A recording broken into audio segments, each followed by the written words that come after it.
नमस्कार, आप देख रहे हैं न्यूज़ 9 भारत और मैं हूं आपके साथ अशोक चौहान। देश और दुनिया की तमाम खबरों पर आइए डालते हैं एक नजर। खबर बलरामपुर के उतरौला से है। 14 महीने पहले हुए 11 वर्षीय बालक मुजाहिद रजा की लाश को जिलाधिकारी के आदेश पर बुधवार को एसडीएम उतरौला अवधेश कुमार की मौजूदगी में खोदवाकर उसके कंकाल को पोस्टमार्टम के लिए भेज दिया गया है। उतरौला तहसील क्षेत्र के ग्राम हैदरडी मौजा शेरगंज ग्रिंट निवासी 11 वर्षीय मुजाहिद रजा की ग्रामीणों के अनुसार तालाब में डूबने से 11 अगस्त 2023 को मौत हुई थी और उसका अंतिम संस्कार गांव में कर दिया गया था। उसकी मौत की सूचना पर उसका चाचा कलीम दिल्ली से आया। उसका आरोप है कि उसके भतीजे को बच्चों में विवाद हो जाने पर उसे अकील व तपीस ने जान से मारने की धमकी दी थी। उसके बाद उसे बहला फुसलाकर तालाब के किनारे ले जाकर उसका गला दबाकर मार डाला और उसकी लाश तालाब में फेंक दी थी। मुजाहिद रजा की लाश निकालने पर उसकी जीभ बाहर थी। उसके बाद उसका अंतिम संस्कार कर दिया गया था। इसकी जानकारी होने पर पीड़ित चाचा कलीम ने सीओ व एसपी व अन्य पुलिस अधिकारियों से शिकायत की थी, लेकिन पुलिस ने कोई कार्रवाई नहीं की। उसके बाद उसने ऑनलाइन शिकायत आईजी डीजीपी से की। उसके बाद 12 से 13 महीने तक कोई कार्रवाई नहीं की गई। पीड़ित चाचा कलीम वर्तमान डीएम और एसपी से मिलकर मामले की शिकायत की। मामले की गंभीरता को देखते हुए जिलाधिकारी ने लाश को निकलवाकर पोस्टमार्टम कराने का निर्देश दिया। एसडीएम उतरौला को आदेश मिलने पर उन्होंने बुधवार को कब्र से लाश निकलवाकर पोस्टमार्टम के लिए भिजवा दिया। संवाददाता प्रमोद पांडे की खास रिपोर्ट। नाम है थोड़ा क्या नाम है भैया आपका? मेरा नाम कलीम है। क्या मामला है? मामला ये है कि मेरे भतीजे को, जिसका नाम मुशाहिद है, उम्र 11 साल, 11/7/2023 को इसकी हत्या कर दी जाती है गांव के 2 लड़कों द्वारा। ये एक का नाम तपीश है, जिसकी उम्र 17 साल लगभग। एक की उम्र जो है मुख्तार है, जिसकी 14 साल लगभग उम्र है। ये दोनों ले जाते हैं तालाब की तरफ और उसको मारते पीटते हैं और गला घोट के तालाब के अंदर फेंक देते हैं। तो जब शोर मचता है तो सब गांव के आस पड़ोस के लोग इकट्ठा होते हैं और उसकी जब बॉडी निकाली जाती है तो उसकी ज़बान बाहर होती है। उसने पानी नहीं पी रखा होता है।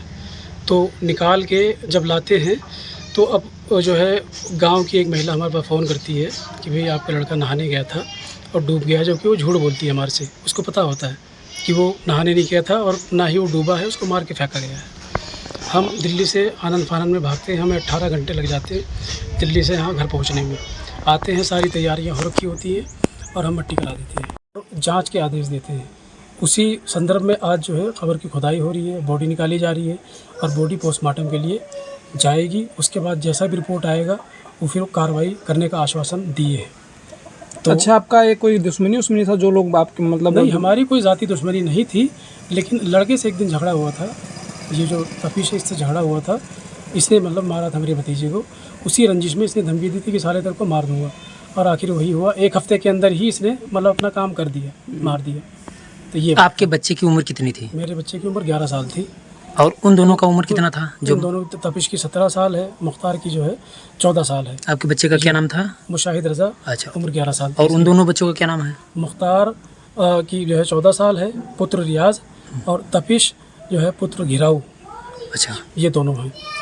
तो अब जो है इस बच्चे का पिता का क्या नाम है? जो सलीम नाम है, हमारे भाई साहब का सलीम नाम है। अच्छा, अब ये लगा आप उनके कौन है? लड़के के चाचा लगता हूँ, चाचा लगता हूँ मैं। तो ग्राम सभा कौन सा है? ग्राम सभा ये ग्राम हैदरडी है, मौजा शेरगंज लगता है, थाना हमारा रहरा है, तहसील उतरौला है, और जहाँ ये सारा जनपद बलरामपुर उत्तर प्रदेश। बिल्कुल। ये सर जान पहचान के हिसाब से हमारे ये क्षेत्र में काम होता है। जिसकी जान पहचान हो उसका काम होता है, जान पहचान ना हो, हमारी कोई जान पहचान थी नहीं, ठीक है ना, हमारे पास कोई सोर्स था, तो हमारी सुनी नहीं गई। जिसकी जान पहचान थी उनकी बराबर सुनी गई। और मामले को आज देख लीजिए, आप 13-14 महीने होने जा रहे हैं कि मामले को लटका के रखा। जिसमें से उस दिन भी जो है शक के आधार थे, कुछ लोग कह भी रहे थे कि भी मरा है, अपने आप नहीं मरा है। तो अब सारी बात हमें पता नहीं होती है, तो हम भी इस चक्कर में पड़ जाते हैं कि कहीं लड़ाने के चक्कर में ना पड़ रहे हो लोग जो ये कह रहे हैं। लेकिन बाद में जब पता लगती है तो वही बात सच आती है।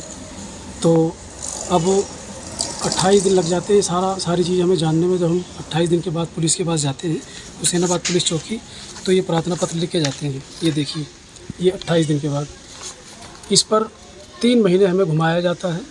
और हत्या जैसे मामले में, संगीन मामले में कोई कार्रवाई नहीं होती है, ना कोई FIR लिखा जाता है, ना कोई मुकदमा लिखा जाता है। उसके बाद जो है हम जो है CO के पास जाते हैं, CO से कप्तान के पास जाते हैं, केशव कुमार कप्तान।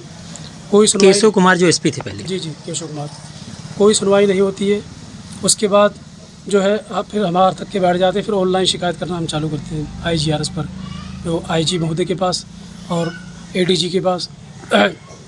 ऑफलाइन ऑनलाइन मतलब दोनों हम जो है खुद जाके भी और ऑनलाइन भी शिकायत करते हैं। इधर से फिर पुलिस वाले रिपोर्ट लगाना चालू कर देते हैं अपने बचाव के चक्कर में कि जो है भाई हमने मामले की जांच कर ली है, मामला निस्तारित कर दिया है, ऐसा कुछ नहीं है। अब आप देख लीजिए हमारे क्षेत्र में कानूनी व्यवस्था ये है कि हत्या जैसे मामले में अगर पुलिस के पास जाओ तो आनाकानी करती है पुलिस और कोई कार्रवाई नहीं करती है। ये जीता जागता मिसाल है ये मेरा मामला।